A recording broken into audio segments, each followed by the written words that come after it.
அஸ்ஸலாமு அலைக்கும். Welcome to Khairon's kitchen. இன்றைக்கி நம்ம சேனலில் காலையிலேருந்து நான் மத்தியானம் வரைக்கும் என்ன பண்ணணுங்கிறது தான் இன்றைக்கி வ்ளாகில் பார்க்க போகிறீங்க. ஹெர்பல் டீ அல்லது வெள்ளை பூசணி ஜூஸ் அல்லது நெல்லிக்காய் ஜூஸ் இதுதான் எம்டி ஸ்டொமக்கில் நான் எடுத்துகிட்டு இருந்தது கொஞ்ச நாளாகவே. இன்றைக்கி நாங்கள் எடுத்துக்கிட்டது ப்ளெயின் வார்ம் வாட்டர். தண்ணி சூடாகிட்டுருக்கு. கேரட்டும் தேங்காயும் எடுத்து வச்சுருக்கிறேன் ஜூஸ் போடுறதுக்கு. தண்ணி சூடாயிருச்சு, கொதிக்க விடலை. சூடானா போதும், ஸ்டவ் ஆஃப் பண்ணிவிட்டு ஒரு கப்பில் எடுத்துக்கிட்டேன். எடுத்துகிட்டு நேராக டேபிள் போய் ரிலாக்ஸாக உட்காந்து இந்த வார்ம் வாட்டரை கம்ப்ளீட் பண்ணிடுவேன். ஒரு 10 நிமிஷம் போல் ஆகும். கம்ப்ளீட் பண்ணிவிட்டு அடுத்து டிஃபனுக்கு பாசிப்பருப்பில் சாம்பார் வைக்க போகிறேன்.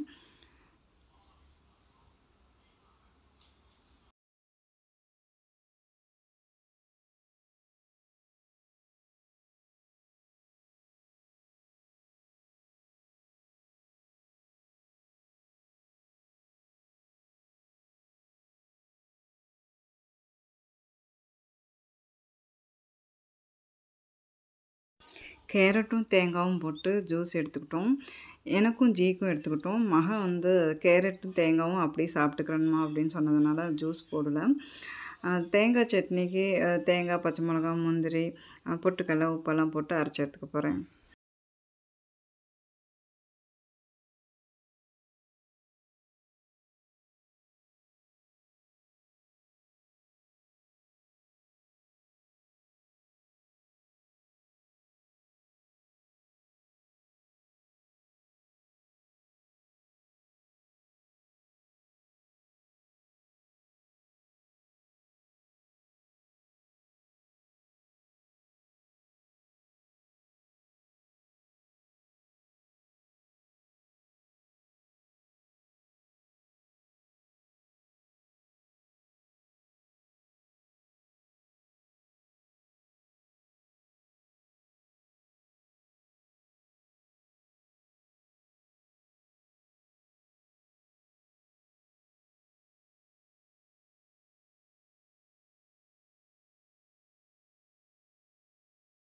பிரேக்ஃபாஸ்ட்டுக்கு தோசை மாவில் ஒரு ஸ்பூன் முருங்கைக்கீரை பொடி போட்டு நல்லா மிக்ஸ் பண்ணி விட்டுக்கிட்டேன்.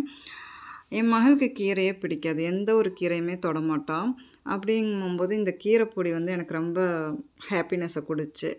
இந்த தடவை தான் நான் ஊருக்கு போயிட்டு வரும்போது வாங்கிட்டு வந்தேன். இது நாள் வரைக்கும் நான் வாங்கினது கிடையாது. மிஸ் பண்ணிட்டோமோ அப்படிங்கிறது இப்போ நான் ஃபீல் பண்ணுறேன்.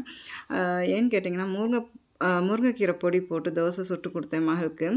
இன்னும் ஒரு தோசை கொடுமா அப்படின்னு சொல்லி கேட்டால் ரொம்ப சந்தோஷமாக இருந்தது. நல்லா இருந்தது அப்படின்னு சொன்னால் அதுவே எனக்கு ரொம்ப ஹாப்பியாக இருந்தது. அடுத்து எக்கு தோசை. எக்கு தோசையில் நான் என்ன பண்ணேன்னா பூண்டு பொடி 1/2 ஸ்பூன் மேலே தூவி விட்டுட்டேன். இன்றைக்கி எங்களுக்கு பிரேக்ஃபாஸ்ட்டு முருங்கைக்கீரை பொடி தோசையும் எக்கு பூண்டு பொடி போட்ட தோசையும் தான் இன்றைக்கி ராஜ உணவில் நீங்கள் பார்த்துருப்பீங்க இல்லையா ஷார்ட்டில். அதுக்கடுத்து 11 போல் நாங்கள் எடுத்துக்கிட்டது ஆப்பிள் ஜூஸாக போடாமல் கட் பண்ணி எடுத்துக்கிட்டோம். மகளுக்கு கட் பண்ணி கொடுத்தா பிடிக்கும், அதனால் நானும் கட் பண்ணி எடுத்துக்கிட்டேன். நடுவில் சீடு இருக்கும் இல்லையா, அதனால் வாட்டர் பாட்டில் கேப் வச்சு கட் பண்ணி எடுத்துக்கிட்டேன். பீனட் பட்டர் வச்சு அதோட வெள்ளரி விதையும் பூசணி விதையும் சேர்த்துக்கிட்டேன். இது 11 போல் எடுத்துக்கிட்டோம். 3 மாதத்துக்கு வெங்காயம் வாங்க தேவையில்லை, அந்த அளவுக்கு வெங்காயத்தை அள்ளி கொடுத்துட்டாரு தார்பாலின் ஃபேக்ட்ரி ஓனரு. அவங்க நிலத்தை விளைஞ்சது அந்த வெங்காயம். இதெல்லாமல் நிறைய காய்களும் போட்டிருந்தாங்க. ரொம்ப நல்லா இருந்தது, ஆர்கானிக் காய்கள். இது பூண்டு தட்டி நான் முட்டைக்கோஸ் பொரியல். இன்றைக்கி மத்தியானம் லஞ்சு தெலுங்கானா ஸ்டைலில் நான் செஞ்சுருக்கிறேன். பாலக்கூரை பப்பு கேபேஜ் ஃப்ரை, அதாவது பசலைக்கீரையும் பருப்பும் போட்ட ஒரு கூட்டு மாதிரி ஒன்று பண்ணிவிட்டு முட்டைக்கோஸ் பொரியல். லஞ்சு ரெடி ஆயிடுச்சு. சோறு, பருப்பும் கீரையும் போட்ட ஒரு கூட்டு, முட்டைக்கோஸ் பொரியல், வடகம். இதோடு முடிச்சுக்கிறேன். இன்ஷா அல்லாஹ் அடுத்த வீடியோவில் பார்க்கலாம்.